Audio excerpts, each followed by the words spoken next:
आज हम ऐसे टॉपिक को सेलेक्ट किए हैं जो कि अक्सर जो है आपके स्कूलों में, आपके कॉलेजों में लोग इसको छोड़ देते हैं या तो बाद में पढ़ाने का बहाना टाल जाते हैं।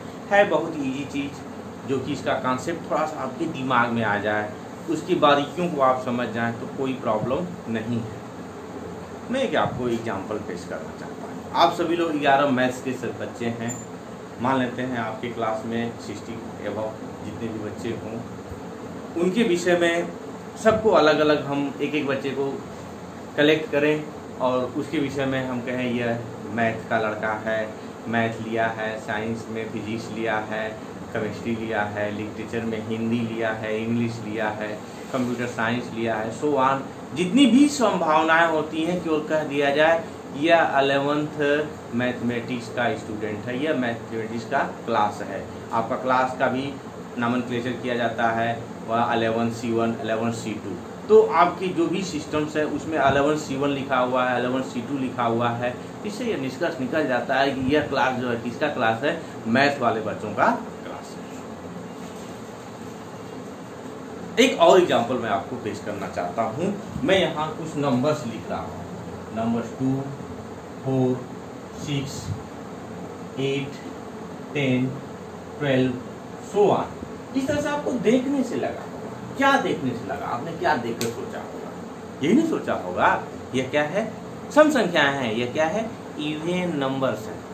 आपको यही लगा कुछ ऐसी चीज है उसको हम डायरेक्ट लिख दें, वो कुछ ऐसी चीज है उसको हम डायरेक्ट लिख दें। इस तरह से मैं लिख दे रहा हूँ एक लेटर द्वारा, ई नंबर, ये क्या है, नंबर मैं लिख रहा हूँ। अब यहाँ सीधे सीधे ई का मतलब होता है इवन, इवन का मतलब होता है सम। आपको सीधे सीधे यह समझ में आएगा इसको देख करके कि सभी क्या है, सम संख्याएं हैं। अब सम संख्या की जो प्रॉपर्टी है उसको सब लोग जानते हैं। ओके, हम आपके खिलाड़ियों का ले लेते हैं एग्जाम्पल। अब यह क्या है, वुमेन्स टीम हो, आपकी क्रिकेट की टीम है, वुमेन्स है, आइदर जो है आपके मेंस है। अब प्लेइंग 11 की बात आती है, कोई एक वर्ड्स यूज कर दिया प्लेइंग 11, तो आपके दिमाग में सब आ जाएगा। प्लेइंग 11 का मतलब 11 खिलाड़ी हैं। उसमें जो है अब क्या आप दिमाग में लगाएंगे, बैट्समैन लगाएंगे, कैप्टन लगाएंगे, उसमें विकेट कीपर लगाएंगे, बॉलर लगाएंगे, बॉलर में आप अनुमान लगाएंगे कि वो स्पिनर है कि फास्टर है। बस प्लेइंग 11 कहने से तुरंत आपके दिमाग में आ जाती है बात कि इतनी चीजें इसमें हैं।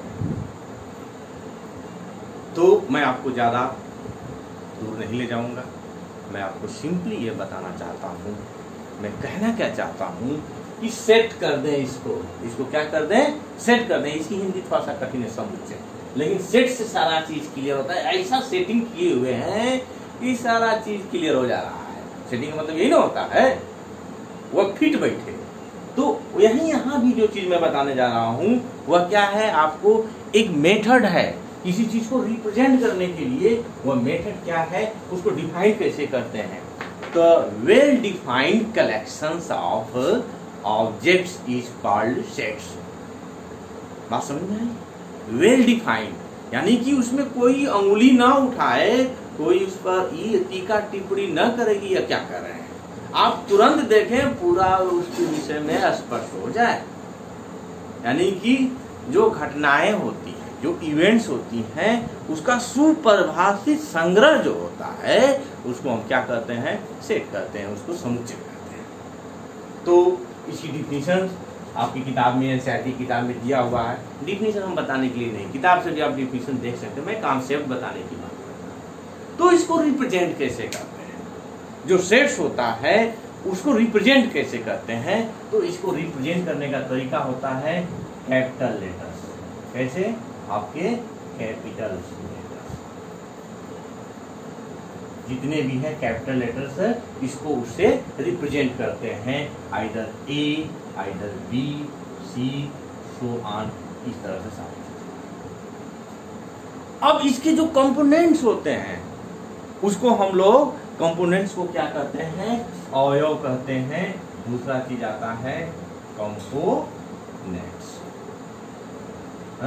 हिंदी में उसको अवयव कहते हैं, एलिमेंट्स, सीधे सीधे एलिमेंट भी आप उसको कह सकते हैं। ओके, ये चीज है। अब यह हमारे जो इवेंट है, हमारी जो चीजें हैं जिसको हम संग्रहित करना चाहते हैं, इकट्ठा करना चाहते हैं, उसके अकॉर्डिंग होता है। जैसे हमारा ये इवेंट्स क्या क्या हो सकते हैं, नंबर्स भी हो सकते हैं, संख्याएं भी हो सकती हैं, गुण भी हो सकता है, प्रॉपर्टी भी हो सकती है, किसी चीज की प्रॉपर्टी भी हो सकती है, लेटर्स भी हो सकते हैं, और पर्सन्स भी हो सकते हैं, और प्लेसेस भी हो सकते हैं। यानी कि जो चीजें हम अपने लाइफ में यूज करते हैं, सारी चीजें हो सकती हैं इसके कंपोनेंट।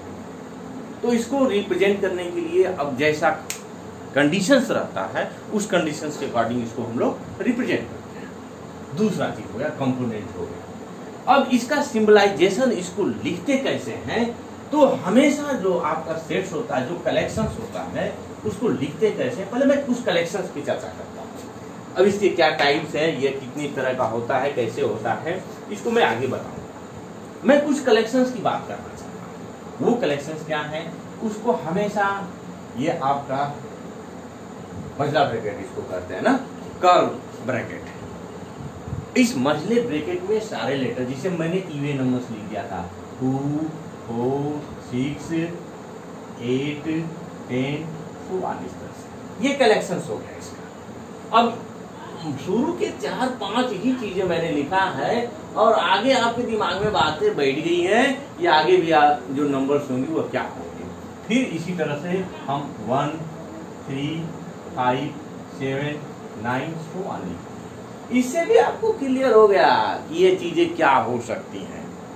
हमने इस तरह से बना करके A, B, C और लास्ट टाइम लिख दिया, और आपका Z हो गया। आप तुरंत समझ गए ये क्या है, अल्फाबेट है, यह क्या है, ऑड नंबर है, यह क्या है, आपका इवन नंबर है। तो इस तरह से कलेक्शंस किया जाता है। जो कंपोनेंट है आपने देखा, नंबर हो गया। एक मैं और लिख देना चाहता हूँ, यह आपके राम हो गए, यह क्या हो गए, आपके लक्ष्मण हो गए, और यह कौन हो गए, आपके भारत हो गए, और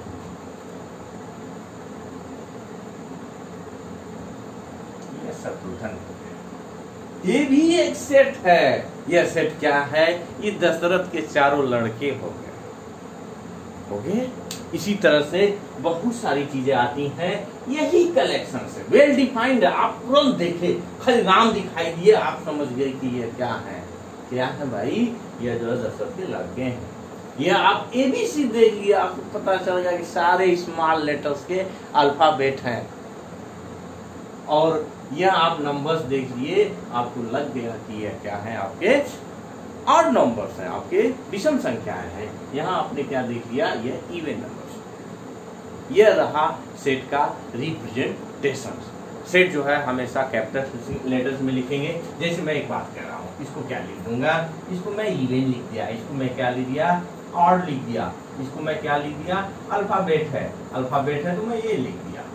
हाँ, और यह चीज जो है इसको शॉर्टली जो है कोई एक लेटर से दे सकते हैं, पर्टिकुलर लेटर कोई लिख सकते हैं, इसका कोई फिक्सेशन नहीं है, आपकी स्वतंत्र है इसको लिखने के लिए। अब हम आगे बढ़ते हैं, कुछ सिंबल्स है, उसके विषय में थोड़ा सा मैं डिस्कशन कर देना चाहता हूँ। वह सिंबल्स क्या है, कुछ सेट्स, स्पेशल सेट्स है जो हम आगे बताएंगे, बार बार आते रहेंगे। यह क्या है, आपका नेचुरल नंबर है, यह नेचुरल नंबर है, नेचुरल नंबर का सेट हो गया। हाँ, जहां भी n दिखेगा आप सीधे क्या समझेंगे, नेचुरल नंबर, यानी कि क्या आपका 1, 2, 3 सो ऑन, इस तरह से लिख करके और इसको ब्रेक किया, यह जो है आपका ब्रैकेट हो गया, ये नेचुरल नंबर हो गया। फिर इसी तरह से z लिख देगा। z किसके लिए रिप्रेजेंट किया जाता है, z जो है माइन सो ऑन, इस तरह से मैं बना दूं 0 और plus minus 1 plus minus 2 so on, इस तरह से। यह हमारा क्या है, आपका इंटीजर्स हो गया। अब q हो जाए, यह q क्या है, रेशनल नंबर, यह क्या है, आपका इंटीजर है।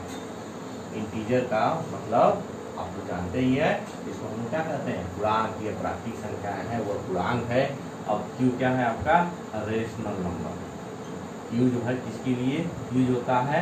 रेशनल नंबर के लिए यूज होता है। अगला चीज है R। कहीं भी R रहेगा, क्योंकि ये चीजें मैं इसलिए लिख रहा हूं कि जब मैं आगे चीजें बताऊंगा तो बार बार आएंगी, तो आपको प्रॉब्लम होगी।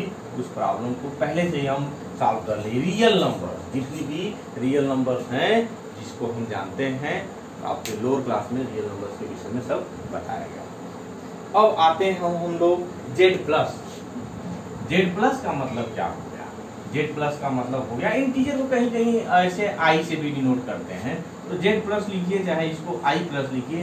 ऑल पॉजिटिव नंबर 0, 1, 2, 3 तो 1 जितने भी पॉजिटिव नंबर हैं Z प्लस से लिखते हैं। Z निगेटिव लिखिए तो जितने भी हमारी नंबर्स हैं क्या माइनस सो 1 इस तरह से कर दीजिए, और -2, -1 और 0 इस तरह से ये नंबर क्या होंगे आपको। इसको ये नहीं है कि इधर से लिख दिए वो लिख, इसको ऐसे भी लिख सकते हैं। 0 हो गया, -1 हो गया, -2 हो गया, इसमें कोई वो नहीं होता है। फिर आगे चलते हैं, कुछ और नंबर्स है। R प्लस लिख दिए, हाँ, तो positive real number. R plus का मतलब क्या हो जाएगा? Positive number. तो इतना लिखने से ही सारा चीजें क्लियर हो जा रहा है। अब लिखने में एक चीज और ध्यान देते हैं, जो कंपोनेंट हम यूज करते हैं वह सेट में रिपीट नहीं होना चाहिए। जैसे मैं एक बात करता हूँ, कोई हम नाम ले ले जैसे, और उस लेटर्स को ले लेते हैं। फॉर एग्जाम्पल थोड़ा सा मैं स्कूल को ले लेता हूँ, यह आपका SCHOO, यह क्या है? स्कूल है। कह रहा है कि स्कूल में जितने भी लेटर्स यूज हुए हैं उसका आप एक सेट बनाइए। तो आप करिएगा, आप जो है सेट बनाते समय यही ध्यान देना कि रिपीटिशंस नहीं होना चाहिए किसी भी कंपोनेंट्स का। तो यहाँ आप यस लिख दिए, यहाँ आप सी लिख दिए, यहाँ एच लिख दिए, यहाँ ओ लिख दिए, यहाँ ओ लिख दिए, यहाँ एल लिख दिए, इसको एक ब्रैकेट में रख दिए। यह जो है आपका सेट नहीं है, यह सेट नहीं है। क्या क्यों नहीं सेट है? ओ वेल डिफाइंड नहीं है सेट तो है, लेकिन यह वेल डिफाइंड नहीं है। दिक्कत इसमें यह है कि वो को 2 बार लिखा गया है। तो इस चीज का आपको क्या करना है, ध्यान देना है। इसको हम सही सेट क्या होगा, ये गलत सेट है। यस लिखेंगे, सी लिखेंगे, यस लिखेंगे, और ओ लिखेंगे, और एल लिखेंगे। और एक और बड़ी बात, ऑर्डर चेंज हो सकता है, उसमें कोई परेशान होने की जरूरत नहीं। मुझे अच्छा नहीं लग रहा है, मैं इसको अच्छे ढंग से लिख देता हूँ। CH हो गया, यल हो गया, ओ हो गया, और यस हो गया। तो ये भी सेट है, ये भी क्या है, ये इसके इक्वल ही है। ये नहीं है कि यह सेट, ये दूसरा सेट है यह, लेकिन ये क्या है, यह जो है ऑर्डर में लिखा गया है, तो उससे कोई फर्क नहीं पड़ता। तो आपने ये चीज देखी, सेट कैसे रिप्रेजेंट करते हैं, कैसे सेट लिखते हैं। मैं जहाँ तक उम्मीद है कि सारी चीजें आपको क्लियर हो गई। ये उसकी डिफिनीशन थी। अब इसमें कुछ लेटर्स यूज होते हैं, वह लेटर्स जो है कुछ सिंबल्स यूज होते हैं, जो कॉमन सिंबल्स हैं, उसको मैं आपको थोड़ा सा बता देना चाहता हूँ। कभी कभी वह आपके लिए वो कंफ्यूजन पैदा कर देते हैं।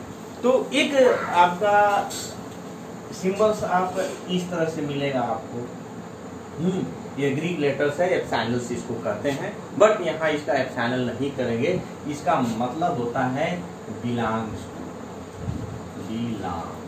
टू, इसका मतलब होता है, यानी कि वह उसमें है। बिलोंग्स टू का मतलब क्या है, वह उसमें है। जैसे हम एक कोई सेट ले लिए, हम मान लेते हैं यह नेचुरल नंबर का सेट हो गया। क्या है, यह नेचुरल नंबर का सेट है। आपको लगा कि नेचुरल नंबर का सेट है? नहीं, मैं जब बोलूं तो आपको लगेगा कि नहीं सर ने गलत बोला है, नेचुरल नंबर कहना चाहिए। तो यह जो है नेचुरल नंबर का सेट नहीं है। क्या होना चाहिए आपका, यह न होना चाहिए नेचुरल नंबर का। बस आप समझ गए, नेचुरल नंबर है तो कोई एक हम ले लेते हैं आपका नंबर, मान लेते हैं 5 है। यह कहाँ कर रहा है, 5 बिलोंग्स टू n। इसको हम क्या पढ़ेंगे कि 5 बिलोंग्स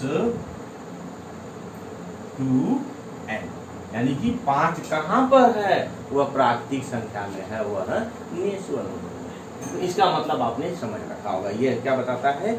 बिलोंग्स बताता है। यानी कि अगर इसको हम इसकी पूरे डिफिनीशन पर जाएं, वह डिफिनीशन के अकॉर्डिंग हम इसको देखना चाहें तो हम क्या करेंगे? इसको हम यही करेंगे कि यह बिलोंग्स टू है। यानी कि यह क्या पढ़ाता है? अगर इस तरह से हम लिखे हैं ए बिलोंग्स टू सेट ए, तो लिखेंगे ए बिलोंग्स टू ए। क्लियर हुआ? अब आता है यही सिंबल है, इस तरह से बनाया हुआ है, तो यह क्या होता है? Does not belongs, does not belongs to, यानी कि वह इसमें एलिमेंट नहीं है। अब क्या ये मैं बता रहा था आपको, मैंने लिख दिया था ई, और अब मैं कहूं नेचुरल नंबर, और कोई नेचुरल नंबर कौन है? वह 3 है। तो यह 3 क्या नेचुरल नंबर, यह जो है इवन नंबर है? 3 आपका इवन नंबर है, दिख रहा है? नहीं है ना? जब नहीं है इसको क्या लिखिएगा? Does not belongs to. तो यही लिखेंगे कि 3 does not belongs to E. Clear हुआ? 2 सिंबल हुआ। इसका क्या मतलब होता है? Does not belongs to. यह बिलोंग्स टू के लिए होता है, यह डज नॉट बिलोंग्स टू के लिए होता है। क्लियर हो गया? हम और आगे बढ़ते हैं। एक सिंबल और आता है, उसके विषय में जानना चाहते हैं। वह विषय में थोड़ा सा कहीं कहीं आपको इस तरह से बना रहेगा, इस तरह से बना रहता है। इसका मतलब होता है दिस इम्प्लाइज। क्या कहता है? This implies. यह बता रहा है, यह बता रहा है। इसका मतलब क्या है? अरे भाई यह बता रहा है, इसका मतलब यही है कि कोई बात कही गई है। जब बात कही गई है तो यह ऐसा बता सकता है। कोई बात बताई गई है तो यह ऐसा बता सकता है। यानी कि अगर हम कोई एक एग्जाम्पल लेके आपको बता दें तो वह बेहतर होगा। यह क्या कहता है? जैसे हम ले लेते हैं कि y इक्वल टू कोई हम x स्क्वायर प्लस 1 है, ठीक है? और यहाँ x और y क्या है आपका? ऑर्डर पेयर के रूप में है। यानी कि कैसे कैसे है, और जो भी है, और यह y आपका जो आएगा वह कहाँ होना चाहिए? नेचुरल नंबर में होगा। For all x belonging to natural, सभी x के लिए जो नेचुरल नंबर में है, यहाँ ये भी y भी क्या होना चाहिए? नेचुरल नंबर होगा। तो अब इसको हम जब x की कोई वैल्यू रखेंगे, कोई भी नेचुरल नंबर रखेंगे, मान लेते हैं x 5 रख दिए, तो y बराबर क्या हो जाएगा? तो 5 कैसे रखेंगे? यह इम्प्लाइज करेगा ना, यह चीज बताएगा कि ऐसा कर रहा है। यानी कि 5 का square plus 1 equal to 25 plus 1 equal to 26। इसके हिसाब से तो कोई चीज स्टेटमेंट दिया हुआ है, उस स्टेटमेंट के माध्यम से वह चीज जो निष्कर्ष निकालता है वह बताता है, यह इम्प्लाइज करता है। अब एक चीज और आता है इसी का, बोथ साइड में होता है, इधर भी होता है उधर। तो बोथ साइड, ये क्या है आपका? बोथ साइड हो गया। इधर भी इम्प्लाइज कर रहा है और उधर भी इम्प्लाइज कर रहा है। यानी कि अभी इसका जब हम यूज करेंगे, जब हम इसको बताएंगे तो उस समय क्लियर होगा, ठीक है? जब हम इस साइड में आपको जाएंगे, इसकी बारीकियों को बताएंगे तब। अब इस तरह से आता है फॉर ऑल, इसको कहते हैं फॉर ऑल, सभी के लिए। फॉर ऑल का मतलब क्या होता है? सभी के लिए होता है। अब कहीं कहीं आपको एक सिंबल ऐसे भी मिल सकता है, इसको हम कहते हैं सच दैट, ऐसा है। इसके हिसाब से क्या है? Such that. बार बार मैं जो यूज करूंगा तो उसको भी आप समझते रहिएगा। ओके, तो ये कुछ सिंबल्स हैं, और जैसे भी जहां आएगा तो उसको मैं बताऊंगा। अब हम और थोड़ा सा आगे बढ़ते हैं, आपको ले चलते हैं काइंड्स ऑफ जो है सेट्स। सेट्स के प्रकार कितने होते हैं उसको जानते हैं। तो जो हम बनाते हैं, जो सेट बनाते हैं, उसके kinds of sets, kinds of set के कितने प्रकार होते हैं उस पर हम लोग थोड़ा सा चर्चा करते हैं। तो पहला आता है जो रिप्रेजेंटेशन करने का ढंग है, उसके आधार पर रोस्टर अथवा टेबुलर फॉर्म करते हैं। क्या कहते हैं उसको, रोस्टर और tabular form. Tabular form Hindi में उसको हम लोग सारणी विधि कहते हैं। सारणी विधि कहते हैं, अंग्रेजी में उसको हम रोस्टर अथवा टेबुलर फार्म कहते हैं। हम देखिए यहाँ थोड़ा सा एक प्रॉब्लम आ रही है। हम देख रहे हैं कि आपके सीबीएसई में और यूपी बोर्ड दोनों में जो है एनसीईआरटी की किताबें चलती हैं। तो हमारे जो यूपी बोर्ड वाले बच्चे हैं उनको प्रॉब्लम होती है कि सर सारा चीज़ आप लेक्चर इंग्लिश में ही देते हैं। तो आप से यही रिक्वेस्ट है कि थोड़ा सा इंग्लिश ज़्यादा जानने का प्रयास करें, क्योंकि आपके बाद इंटर के बाद जो है आपकी सारी चीज़ें इंग्लिश में ही मिलेंगी और जितने भी वर्ड्स हैं आपका इंग्लिश में ही आएगा। तो भरसक प्रयास रहे कि उसके जो है मीनिंग के विषय में आप जाने और उसको खोजने का प्रयास करें, वो आपके फ्यूचर के लिए अच्छा रहेगा। तो सारणी विधि में हम किसका इस्तेमाल करते हैं, कब सारणी विधि का इस्तेमाल करते हैं, जब हमारे पास कंपोनेंट बहुत ही कम, नंबर ऑफ कंपोनेंट क्या हो, बहुत कम हो, तो हम इस सारणी विधि का यूज करते हैं। या तो ऐसी कोई कॉमन प्रॉपर्टी हो, उसकी कोई ऐसी कॉमन प्रॉपर्टी हो कि देखने से ही क्लियर हो जाए, देखने से ही क्लियर हो जाए कि नहीं ये बस देख ले और क्लियर हो जाए कि ऐसी चीजों का ये कलेक्शंस है। इसके लिए मैं थोड़ा सा इस कंफ्यूजन को दूर करने के लिए मैं आपको छोटा सा एग्जांपल बताना चाहता हूँ। टेबुलर फार्म में मतलब किसको हम सारणी विधि से लिखेंगे, किसको हम ये सेट बिल्डर फार्म, उसको रजिस्टर फार्म और टेबुलर फार्म से हम लोग लिखेंगे, उसके विषय में मैं आपको बताना चाहता हूँ। तो यहाँ थोड़ा सा देखिए, मैं कुछ लिख रहा हूँ, एक सेट बना रहा हूँ, 1 7 3 4 5 और 6 18 20 और हमारे पास क्या है बहुत से, इस तरह से मैं नहीं लिख सकता। इसके लिखने का कोई मतलब नहीं, ये कोई आपका सेट नहीं है, यह कोई आपका सेट नहीं। आप इसके विषय में कुछ भी कंफर्म वेल डिफाइंड है ही नहीं, इसको आप नहीं कर सकते हैं, तो इसको सारणी विधि से नहीं लिख सकते हैं, ये है ही नहीं, तो लिखने की बात कहाँ आती है। लेकिन यही चीज मैं डायरेक्टली लिख दूं, 1 लिख दूं, 3 लिख दूं, 5 लिख दूं, आप इतना लिख दिया मैंने, इस तरह से लिख दिया, ये वेल डिफाइंड है, वेल डिफाइंड हो गया ना। बस देखते देखते आपको क्लियर हो गया कि क्या है, ऑड नंबर है, विषम संख्या है, क्लियर हो गया। तो बहुत बड़ी कलेक्शन, मैंने जो बात कहा था कि हमारे पास कंपोनेंट आइदर अवयव क्या हो बहुत कम हो, तब हम उसको रोस्टर अथवा टेबुलर फॉर्म में लिखते हैं। इसमें तो कम थोड़ा ना है, कोई लिमिट है, कभी लास्ट होगा इसका नहीं ना। तो फिर भी इसको हमने क्या लिख दिया, इसको टेबुलर फॉर्म में लिख दिया। तो टेबुलर फॉर्म में कब लिखा जाता है, 2 कंडीशंस में हम टेबुलर फॉर्म में लिखते हैं। पहली कंडीशन क्या है कि आंकड़े हमारे पास जो डाटा है वह कम हो कॉमन प्रॉपर्टी के बेस में, आइदर कुछ ऐसी स्पेशल प्रॉपर्टी, हमारे पास डाटा बहुत लंबा है लेकिन स्पेशल प्रॉपर्टी है, देख कर हम जान रहे हैं कि यह ऑड नंबर है, क्लियर हुआ, तब उसको हम क्या करेंगे, रोस्टर आइदर टेबुलर फॉर्म में लिखते हैं। क्लियर हो गया। अब हम आगे चलते हैं, सेट बिल्डर फॉर्म। यह जो है कुछ यह थोड़ा सा देखने में भी और सोचने में भी अजीब सा लगता है, तो सेट बिल्डर फॉर्म देख लेते हैं हम लोग क्या है, थोड़ा सा मैं यही क्लियर कर देता हूं। सेट बिल्डर फॉर्म यह क्या होता है, हम जो अवयव हैं, जो कंपोनेंट हैं, कोई उसकी एक स्पेशल प्रॉपर्टी ढूंढते हैं और उसको जो है बेस मान करके उसको रिप्रेजेंट कर देते हैं।